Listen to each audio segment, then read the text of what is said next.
Hello and welcome to another 2-minute table talker with the HanDrinksSolo Wine Club, this time on the FRAM Cinsaut 2017. Now, to really appreciate this particular wine, I think we need to take a step way back and give you a little bit of history of Cinsaut in South Africa. Now, back in 1900, just after phylloxera had wiped out the South African wine industry, farmers were very eager to get back on the wagon. They needed to plant vineyards quickly and they needed to start selling grapes. So Cinsaut was the perfect solution to this problem because it grew quickly and it fruited vigorously and it gave you a great return on your investment, loads of juice for your grapes, which meant that farmers would have a lot of wine to sell in a short space of time. The trouble with this grape is that it tastes exactly as you would expect it to taste given what I've just said. Simple, slightly diluted and lacking complexity, partly because of how quickly everything happens. One gets the feeling that as a wine, it hasn't quite journeyed far enough from its humble beginnings as grape juice. Like on its journey to adulthood to become all aged and mysterious,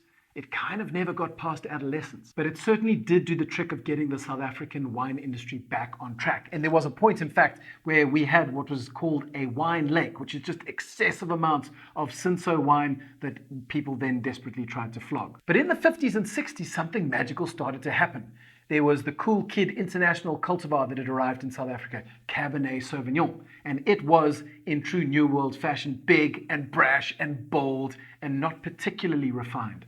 But we had loads of older vine Cinsauts that were producing lighter, floral, quite silky wines. And so winemakers started blending these two grapes and creating these cult Cabernet Sauvignon Cinsaut blends that were famous all over the world in this kind of legendary golden era before we then plowed into sanctions and apartheid. Of course, now in the last 5 years or so, these Cabernet Sauvignon Cinsaut blends have been making a little bit of a resurgence because some very clever wine critics unearthed some 40 or 50-year-old bottles of Cabernet Cinsaut and said, "Holy buck monkey, Batman, these wines can age," which of course then triggered a whole resurgence and interest in Cinsaut as a grape. And I think a lot of winemakers thought to themselves, well, perhaps now is time for Cinsaut to be in the limelight as a single cultivar wine as well. Of course, informing this thought was the fact that, as mentioned, South Africa had some very old Cinsaut vines. In fact, the oldest red grape block in the entire country is a Cinsaut block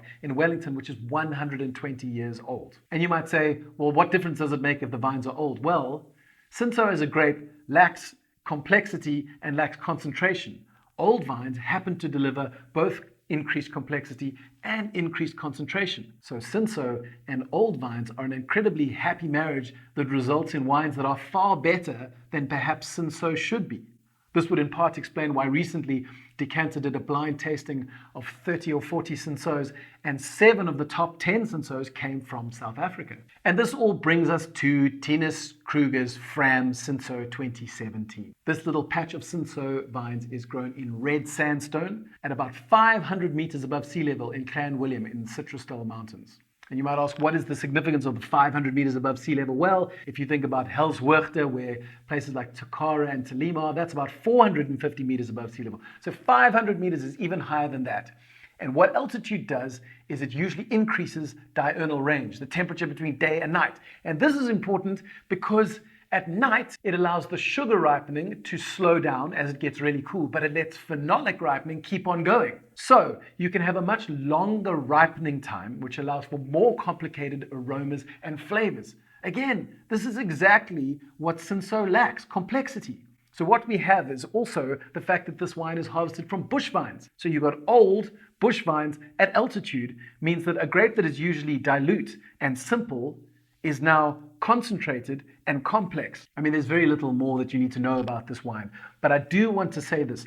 If you've been paying attention at all to the wine fashion police, you will no doubt have heard that there's the trend towards lighter reds. I just want to say that the framework for assessing quality doesn't change. Now, a wine doesn't need to be powerful or concentrated in order to be a great wine, but if it's going to be light, then it needs to replace those quality markers of power or concentration with other elements. It must have explosive aromatic qualities or beautiful acidity or incredible length. So even if the wine is light and feels like vapor on the tongue, you're still getting waves of cherries and florals and herbs and chalk dust and small forest creatures long after you've swallowed. Now, I think the Cinsaut from Tinus Kruger does exactly that. But I'd love to hear your thoughts on it. So leave a review at the bottom of the wine info video page on the HanDrinksSolo website.